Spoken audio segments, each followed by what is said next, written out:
Every man's going to tell you that he wants big arms, at least the ones that are being honest. Even if you think that you don't want big arms, you probably want the stuff that having big arms can do for you. For better or worse, people generally respond to men better if they have bigger, more muscular arms. Now, you're all here for substantive reasons, and that's performance. How much weight can you move off your chest? Regardless of your goals, we're going to talk about triceps because that has the most to offer both of those arenas. It's going to do the most to make your arms bigger, thus making you more aesthetic, desirable, imposing, impressive. And it also has the most return to give to things like pressing movements, which in turn can increase your ability to do just about everything else. So performance, aesthetics, character development. Are you a better person for training your triceps? I think so, and we're going to get into it. Remember, Bromley merch is available at barbellapparel.com. We got Strength Conquers, brick by brick. In fact, there we go. That's better. I knew something was missing. So we're going to start with the small stuff, the isolation stuff. A lot of you might think, this is lame. Why would I do that silly shit? I want big returns. I want to stick to a barbell and do my presses, squats, drink my milk, and turn into a mutant. If you want small individual muscles to grow, you have to train them. Bottom line is, if every one of you just committed to 5 hours a week of arm work, you'd have bigger arms. Yes, it is that fucking simple. But the thing we're up against is that most of you have a bunch of different goals. You want to bulk up, but you also want to get that state record in a weight class down. And you also want to go through Smolov, but you also want to diet down for a bodybuilding show. And then you're doing parkour classes on the weekend. And of course, my arms need to grow. So how do I fit it all in? So efficiency is going to be part of the name of the game here. How do we get a big stimulus? How do we not spend our entire day training arms? Because it's important to get this to carry over to other shit. So we're going to start with blood flow and receptivity. They kind of go hand in hand. Now, this is a shot of occlusion training. And I really like this because I like the feeling of the muscles swelling up with blood. I had a hard time for a while kind of feeling my triceps. And if a lot of you guys are like bench only dudes, or you only do stuff with a barbell, you might not even be aware that you can activate the tricep to kind of force those elbows in the way you use your glutes to force your hips in on a deadlift. So there's absolutely a second gear there that you might not be used to. And I remember the epiphany I had when I first found that. Now, of course, you don't have to do occlusion training. You can do, band press downs, and you can do just high rep cable or dumbbell stuff with lighter weights. It's a lot of way to drive blood in, but we're doing a twofer because in addition to getting that proprioception, fucking hate that word, but that receptivity that tells you, oh, hey, my triceps are here. So you can bounce them kind of the way you bounce your pecs. So you can feel them contribute to a bench, which you should want to do if you want to be a skilled lifter. In addition to doing that, you're also driving blood into the elbows. What you like natty USAPL lifters that do like 5 day per week benching frequency with like no bodybuilding accessory work, you might experience some overuse issues, pain in the ass. And we all know that when you go to do a bench, let alone something like a skull crusher, what it's like when you get that lightning bolt from Zeus to like smite you and it physically shuts your nervous system off. Like you can't produce force. Your body's saying, hey, fucker, knock it off. There's inflammation. You got to address this before we let you put out more force. It's a pain in the ass. So instead of just biting down on a wooden comb and pushing through, it's nice if we can do some things that are going to make the elbows stronger. They're going to feel better, and it's going to create a wider base that we can actually put some meaty triceps on that can actually have some horsepower without ripping the tendon off the bone. Thing about connective tissue, you do not get blood flow unless those surfaces are sliding. Arm wrestlers know this. They beat the shit out of themselves with these crazy ass workouts. Then they go do a bunch of banded work to get blood flow in. That's why sprains, tendons, ligaments, they take longer to recover than bone breaks. And it's 100% because of the blood flow. So you get, again, 2 birds with 1 stone. That's why I like the metabolic stress. I don't give a fuck about the latest hypertrophy research. This is useful for a lot of reasons. Now, for growth, we want to focus on the stretch versus the contraction. If I tell you to stretch your tricep, you're intuitively going to do this, right? Because you close your elbow, that lengthens the tricep muscle, but then you crank your elbow up towards the ceiling, you open this up, that's a second stretch, so we get all the tension taken out. So intuitively, we know that things like French presses, dumbbell extensions behind the head, those are going to give the greatest stretch to the muscle. Now, even going back to a simple press down, of course, you can focus on keeping your elbows in tight, going way up to your chin and getting a good stretch. But even in this position, the elbows closed, you might feel a good stretch to your triceps, but right here, everything's short. It's not until you bring this arm all the way up that you get that lengthened as well. That's how you get a maximal stretch. So you can go with something like a 1-arm dumbbell extension. I really like that as kind of a finesse movement. You can go slow, really focus on getting deep. Any type of French press, Cables add a different dynamic by changing the line of force, but you get a really good stretch by using any type of machine or free weight that puts you in this position. Secondarily is a contraction. If I have you straighten your elbow out and bring your arm all the way down and back behind you, if you've ever done a straight arm pull down or a pullover, you might feel this happen in your tricep, that nodding up. That's peak contraction. So when you straighten your elbow, the tricep shortens. When you bring your arm back behind you, the tricep also shortens. So anything where the arm is behind you, that's where you're going to get that peak contraction. And you're going to see that in things like rope press downs. If you have a long rope where you can get your hand behind your body, dumbbell kickbacks is why 10-pound dumbbell kickbacks light you up. You get a really intense burn. Most of you aren't used to that position and very easy on the elbows. And also things like seated dips. A seated dip machine is a great example of that. You can really load that up. Now you also got to figure out how to load at that position. That's a different question. Machines are the safest bet because cam machines smooth out the strength curve. So in the deepest stretch, the midpoint all the way at the end, you're putting out comparable amounts of effort, whereas you can have a free weight that's really lopsided. The harder it is at the stretch, the easier it tends to be at lockout and vice versa. If I consider something like a JM press that I'm doing right here, you can see that the bar is coming back, back, back. This is where I'm getting a stretch, but I'm also the weight's the furthest away from my elbow. But as I press up, just like with a squat or a press or a deadlift, my mechanics get a lot better. So it takes a lot less effort to get those last couple inches of lockout. So the stretch right here is really where I'm getting most of the stimulus. Similarly, on something like a dumbbell kickback, I'm getting all the stimulus at the top, but almost none at the bottom because it just hangs. In those first couple of inches, the weight's moving horizontally. So this is where machines really come in, or you can do some next level shit rigging up cables. So as you see right here, the cable's pulling back diagonally. That means in this stretch position at the start, I have more aggressive resistance that's pulling directly against the direction my hand is trying to move. Whereas if it was a free weight, it would be vertical. Now imagine the weight's at the top. This is where my triceps contracted. So if I'm trying to load the lockout or the contraction, then I would want similarly my triceps having to be working against a horizontal line of force. So if you see the line of force at the top more horizontally, where your hand is having to work directly against the force pulling back, that's going to hit the lockout more. So you see how you have a lot of room to play with this, and it can get kind of confusing. Having a sense of these principles is important,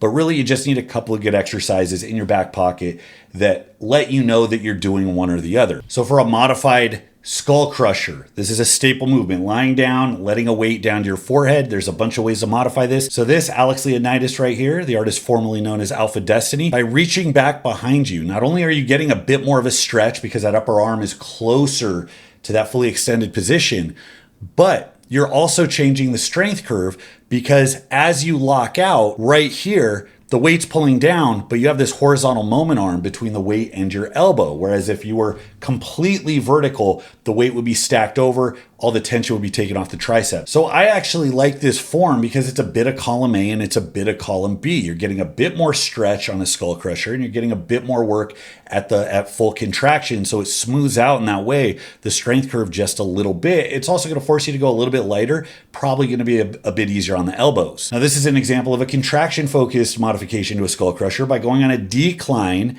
and having a more vertical lockout, you're going to notice that the tricep is shortened in this position. So the position involves a harder contraction. Now you'll notice again, the weight's ending up stacked over the elbow. Tension gets taken out at the top. So if you were going to use your imagination, okay, how could I load the contraction more? You'd use a cable that has the weight pulling behind you. So right at the point of lockout, you're in a shorter position and you're fighting directly against a cable as opposed to having the weight resting nicely on top of your elbows. So this is an example of a modified cable press down that I would do. I'm using a longer attachment that allows more freedom. By standing away and bending over, I'm making sure that as I get this stretch at the top, it's not the biggest stretch I could get, but for this movement, I'm getting a stretch at the top, that where my hands are, I'm having to pull down directly against the line of force. Now, if I was standing vertically, you could see that I could just let my hands hang at the top. I could apply no effort whatsoever. And the first kick to get it going, because where the line of force is and where my joint is, horizontally, the distance is very small. So leverage is very good. It's a very short moment arm. So this is a good way to stress that stretch position for this movement. Now, because I'm bent over and because of the long ropes, I'm also having my hands come way behind me, so I'm getting that contraction. And again, as opposed to free weights, I could set the cable up so the angle is such that I'm still having to keep my triceps tight. It's not optimal, it's not pulling directly away from my hand, but you're not trying to hyper optimize any one part of this. We're trying to hit a bunch of things here. So the fact that I have to exert a little more effort at peak contraction, keep the lockout, adds a different stimulus, and it lights the fuck out of your triceps with much less work. It's worth pointing out on the discussion of like length and partials, I would say that it makes the most sense when you know that you're doing a movement that is exceptionally stretched, right, where you're focusing on, at least on a full range of motion, but also where that position is loaded the most. So something like this, where there's a lot of work that's going into the top position where the muscles stretch, that's a great opportunity to do length and partials. Similarly, if you were doing like a cable French press or even a barbell or dumbbell type of overhead tricep extension. But again, looking at something like a kickback or looking at a movement like a standing vertical press down where the triceps aren't really loaded at that stretch position, that's probably a waste of time. I would save it for where you know that stimulus is going to be heaviest or at least substantial at the lengthen position. Now, this is the constant speed setting. And I like this because you don't have to use a cam machine. A cam machine is as close as you're going to get to this, where the cam makes it so that there's a similar amount of effort as the midpoint and then at lockout. So like every millimeter of the movement, there's similar resistance. Problem is the resistance is still fixed on a machine, a plate loaded machine, right? So you still fatigue so that the early reps are easy, the later reps are really hard. And then when you do fatigue, you're gonna fail at like one point of the movement. The reason I like this is because the resistance changes, not just rep to rep, but inch by inch, it matches your output. So as long as you're pushing hard, from the first rep to rep number 5,000, you can kind of mimic that effective rep thing where you have slow involuntary contraction speed, so high motor recruitment, but also high cross bridging, which is thought to be like the secret sauce. But I did a video on the isokinetics thing, and my thought process is that if effective reps are what they say they are, that wouldn't this be a more effective way of getting that? Maybe, maybe not. I also like there's no eccentric, so it's like the tear down, the recovery isn't quite as high. Now I talk about consolidating stressors. One of the big things is I'm doing this as part of the 70s Powerlifter program on BaseStrengthAI, basestrength.com if you want more information on that. And I've talked about it at length. I've gotten some comments on those templates though, because my templates aren't arm specialization templates. They're not bodybuilding templates. The emphasis is the big lifts. We tend to do a lot of variations, a lot of work done for the big barbell movements, and then we sprinkle an accessory as needed afterwards. And those progress. You move weight forward, you go up and down in volume. So there's no reason that you shouldn't see like a similarly big jump in these movements. Look at me showing off of, God, I'm disgusting. What am I doing? Get out of here, you patchy ginger. So there's no reason you shouldn't see those grow.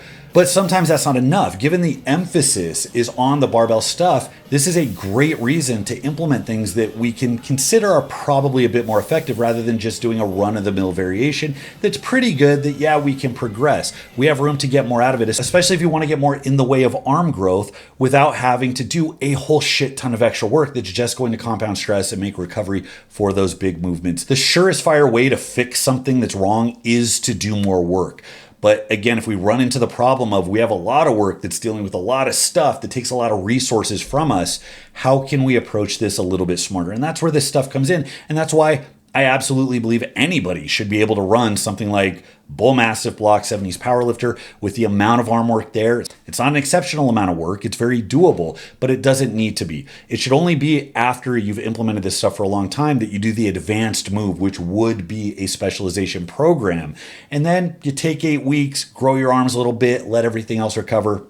Then you're right back on BaseStrengthAI with 70s Powerlifter, making gains, cashing checks, snapping necks. Next thing you know, you're part of the 70s resurgence. You're the next Doug Young with a hairy chest and a mustache and 22-inch arms and your 650 bench press, saying, yeah, I want to be strong, but I want to look strong, and I'm not ashamed to say it. Now, as we move on to a French press type movement and overhead extension type movement, these are one of my favorites because, again, this is where you're going to get the biggest stretch, and also as an overhead presser, I really like that I have to get comfortable stabilizing. There's a little extra specificity here. So here we have a rare shirtless shot of a Bromley in the wild back when I was lean and contest ready and feeling myself. Now I'm doing shirtless pics, but I'm fat. This is like accountability posting. Here, I think I was like showing off, like, hey guys, I'm under 20% body fat. Look at me. There's nothing wrong with this technique per se. This is a decent French press setup. It's more of a stretch than I would get in any other position. I'm not getting that deep. I'm not going that low. I'm just cycling through kind of the mid-range and clipping off reps. And if you overload that, if you progress it, your triceps are still going to grow. Now, if I want to modify this, I'm going to set up the cables so that the line of force is working directly against me where I need more of that strain at the stretch and at the contracted position. So one, because I'm anchored by the bench, I can really let my shoulder open up and I can really close that elbow joint and I can get a really deep, like assisted stretch. So I like that for this reason. I think I get lower here than I could potentially get with free weights. And also, the weight is not coming down vertically like free weights do. It's coming back at an angle. So again, at the start in that disadvantaged position, I have to work harder. Now you'll notice as I come up, I'm approaching lockout. I'm getting a fuller contraction. Again, this isn't the most contracted position, but full contraction for this particular movement. But I'm disadvantaging it because at the very top right there, my triceps have to stay tight. They have to work hard as hell to keep my hands from coming back because that line of force is pushing back, not straight down. Again, if this was free weights, weight stacked here, triceps go limp. Nobody likes that. And that takes a bit away of the stimulation. But we have this very kind of smoothed out execution because big stretch at the bottom, disadvantage there, hard contraction at the top, still disadvantage there. That means that every repetition, every unit of effort is going to give what we could consider a more robust stimulus. So this type of shit is how you kind of do more with less. This doesn't mean it's the end all be all. Doesn't mean you have to rig up every exercise you do to mimic this pattern. So we just covered modifications for 3 movements: for a skull crusher type movement, a French press type movement, a cable press down type movement. Now we're going to cover the last one, a dip type movement. You can do parallel bar dips, you can do seated dips, and both of those are very good. So one of the reasons that dips are so good is because you do get a pretty good stretch. Your arm isn't over your head, but you get a pretty good stretch at the bottom as you sink into it. But the movement is hardest at the bottom. So whatever stretch you have, that's where it's loaded the most. So again, big 1-2 punch there. But as you come up, you're closer to that position with the hand by your side, if not behind you. So even though the elbow's stacked and mechanically you're a bit stronger there, the hard contraction in your tricep paired with the stretch, the loaded stretch you get at the bottom, you fill it with blood really fast. Now, I like to add accommodating resistance to change the strength curve because your advantage at the top. So if you make the top a little bit harder, triceps have to work a bit harder at the top so they don't get a free ride at any inch of the movement. You get a similar effect by using a band to assist, and I would do these in any capacity until I was fatigued, and then I'd take it off and just do body weight. And I found that that was a very effective way of kind of smoothing out that strength curve. So you take a very simple, straightforward movement and make it just a bit more effective. I felt like I got a lot out of these. Again, straight dips aren't a problem, but if you're trying to target your triceps, a little bit more efficient, a little bit more surgical here. Now, seated dips exaggerate that because if you have a machine where you're pressing back behind you, it's like a kickback on steroids. That's a great tricep developer, and it'll hit that peak contraction like very few things can. And you still get a pretty big loaded stretch at the top. Again, very disadvantaged at the top. If you don't have access to like a hammer strength dip machine, I'm not going to tell you to load up a bunch of plates on your lap because it's a pain in the ass, and the return isn't so big that you should do some awkward shit. And then it's like harder to scale. It's harder to go to failure. So that's also very important. But those are my go-to tweaks, technical changes, approaches for trying to supercharge my tricep growth. So if you can make a few surgical tweaks that get the most out of what you're doing now, and then over time adapt to doing more work, that's going to be a recipe for growth, and it's going to give you a lot more to sink your teeth into, so you don't have to spend 4 or 5 hours in the gym training your arms while you're also trying to be the first like calisthenic pro CrossFit Games champion bodybuilder. Wherever possible, consolidation of stressors is key, and there's a good way to do that. So let me know what you guys think. Have you used this stuff before? What else has been game-changing in your tricep development, either through rehabilitation shit, getting your elbows healthy, finding little tweaks that have allowed you to pack in more work, or little tweaks that have allowed you to get away with doing less work and seeing really good results? Leave it in the comments below. Thanks so much, guys. Till next time, this is Bromley. I'll see you.